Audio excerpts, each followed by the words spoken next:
Sono in Confapi dal 2018, quindi qualcosina ho cominciato a imparare. Sono da 2 anni nel consiglio direttivo di Confapi Padova nella giunta di presidenza.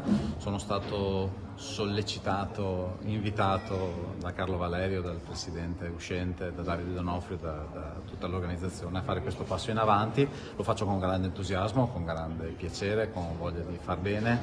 Sono consapevole che sarà una sfida importante perché è stato fatto tanto in questi anni, l'associazione è sana, è solida, conta su tantissimi associati, ma spero di portare qualcosa di mio in questa bella storia.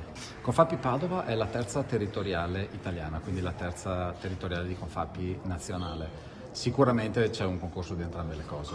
Le aziende padovane sono forti, sono solide, sono intraprendenti, sono coraggiose, investono, esportano e sono una fucina di attività e di idee. Certamente il lavoro che è stato fatto in Confapi Padova ha favorito questa loro forza, questo loro talento e l'ha convogliato in un risultato di gruppo molto bello che sicuramente porterà benefici anche a Confapi nazionale.